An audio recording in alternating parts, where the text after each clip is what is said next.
De l'actualité, l'Institut africain d'informatique a ouvert ses portes ce lundi à sa tutelle. Le ministre de l'économie numérique est allé s'enquérir de la situation alliant conditions d'apprentissage et de vie des étudiants, que rencontre également aussi l'établissement après sa restauration initiée par le CTRI. Sur le terrain, Léa Virginia Tsam et Gérard Magnagna.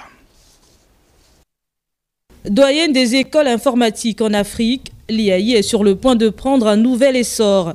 C'est dans le cadre de cette dynamique de restructuration de l'Institut africain d'informatique que le ministre de l'économie numérique a fait une descente dans cette grande école spécialisée inter-État. Afin de remettre sur les rails l'Institut sous-régional, des travaux sont en cours d'exécution. Nous nous soucions, conforme aux instructions de son Excellence le Président de la Transition, Premier ministre de l'État, Jean le Brigade Biscoté Oligui Nguema, de prendre à cœur les questions liées au renforcement des compétences IAI. Depuis 1971, a toujours été un pôle d'excellence et un leader. Et dans ce cadre-là, le leadership doit prendre en compte tous les pans qui permettent à l'institution IAI de fonctionner. Nous souhaitons que nos apprenants reçoivent leurs enseignements dans de très bonnes conditions. Rappelons que du 21 au 23 décembre dernier, un atelier s'est tenu à Libreville. Une rencontre qui a vu la présence des pays membres fondateurs de l'IAI, avec pour objectif de façonner l'avenir de cet institut emblématique, créé en 1971, dans l'objectif de former des cadres supérieurs dans le domaine de l'informatique. Et dans la suite de l'actualité, le Premier ministre de la Transition, Raymond Dansima, a présidé ce lundi le conseil de cabinet sur la participation du Gabon à l'Expo 2025 à Osaka, au Japon, qui se tiendra du 13 avril au 13 octobre 2025. Communication primature. Jour J-97, l'événement d'Osaka, l'une des grandes villes de l'Empire du Soleil Levant, approche à pas de géant. Le Gabon affûte sa préparation, c'est tout le sens de la rencontre présidée par le Premier ministre, chef de gouvernement de la Transition, Raymond Dansima, avec les membres du gouvernement concernés par cette exposition. Il participera à cette rencontre sous le thème prédominant inhérent à la préservation de l'environnement.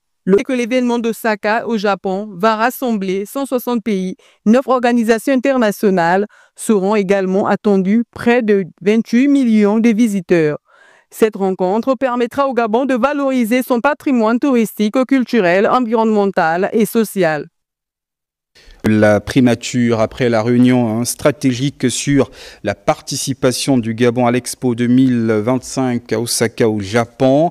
Le chef du gouvernement de la transition a reçu les agents publics de la main-d'œuvre non permanente quelques heures après leur sit-in devant la primature. Compte rendu.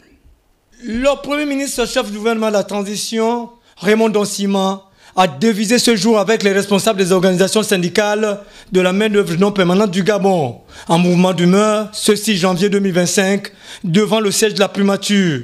En homme de dialogue, après échange entre les deux parties, le patron de l'administration gabonaise a lancé le processus de négociation.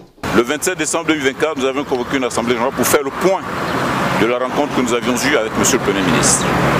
Et les agents présents à cette assemblée générale ont décidé d'entrer en grève.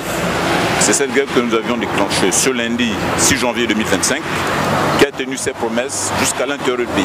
Les piquets de grève étaient bondés des agents publics de l'État qui ont le statut de l'agent de la main-d'œuvre non permanente. Aujourd'hui, nous sommes venus à la primature. Le Premier ministre a ouvert des négociations. C'est ce que nous voulions depuis. Suite à cet assouplissement, les grévistes ont décidé de suspendre leur mouvement. Il a saisi le ministre de la fonction publique, il a saisi le ministre du budget, il a saisi le ministre du travail qui était là d'ailleurs présent au cours de l'audience que nous avons eue avec lui. Et étant donné que les négociations ont été ouvertes, la loi dit ceci, que lorsque les négociations sont ouvertes, on suspend le mouvement de grève. Nous demandons aux travailleurs de regagner leur poste de travail. Nous allons travailler avec la primature. Au nombre de revendications figure l'intégration des agents diplômés de la main-d'œuvre non permanente à la fonction publique, la révalorisation salariale des agents et l'apurement de la dette de l'État vis-à-vis de la CNSS. Le chef du gouvernement ayant désamorcé cette crise, tout porte à croire que l'on s'achemine vers une résolution de celle-ci. En culture, fini l'informel dans lequel évoluaient les artistes et acteurs culturels. On note une vingtaine de fédérations créées avec leurs présidents, toutes affiliées à la coordination nationale. Charles Goula, Éric Cassa. Les artistes et acteurs culturels au Gabon vont désormais évoluer dans un cadre légal. Ces derniers vont se regrouper en association. Celle-ci va s'affilier à une fédération, puis les fédérations s'affilieront directement à une coordination nationale. En tant que nouvelle présidente de la Fédération gabonaise des danses, je pense qu'il y aura beaucoup de travail. Je reste vraiment optimiste et j'espère qu'avec ce poste, j'aurai plus d'apport et je pourrai aider l'industrie de la danse au Gabon. La Fédération gabonaise de cinéma, nouvellement créée, a un challenge qui n'est pas isolé, qui s'inclut dans le challenge porté par l'ensemble des fédérations que compose effectivement la Confédération et plus largement porté par le ministre de la Culture. Une organisation structurée pour mieux répondre aux aspirations des artistes et acteurs culturels. Lorsque vous avez des problèmes, je dois avoir comme interlocuteur les fédérations et non les personnes physiques ou des personnes qui viennent avec leur association. Et c'est ça qui nous a toujours posé autant de problèmes. Si jamais il arrivait qu'on puisse donner des subventions, on préfère donner ces subventions aux fédérations et non aux associations. Le docteur André-Jacques Augan vient là de marquer des précieux points à la tête du ministère de la Culture et des Arts. Restons en culture.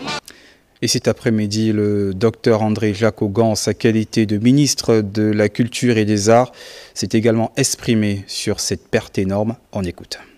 Le Gabon vient de perdre là un grand homme du cinéma, en la personne de l'oncle Didine, de son nom d'artiste et d'acteur. L'oncle Didine laisse derrière lui un héritage lourd et je crois que c'est une source d'inspiration pour les générations futures. Je me suis déplacé moi-même, personnellement en qualité de ministre de la Culture avec mes collaborateurs, à aller m'enquérir de la situation de sa santé. Nous sommes très tristes et abattus. Je tiens ici à présenter à toute la famille les condoléances du chef de l'État, mais également les condoléances du gouvernement. Nous, au niveau du gouvernement, nous allons tout faire pour aller d'abord rencontrer la famille et voir dans quelle mesure nous pouvons accompagner ce grand homme du cinéma qui restera gravé dans la mémoire des populations gabonaises.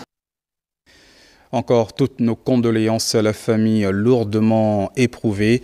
Et ce soir, j'ai une pensée particulière pour la famille Mendam.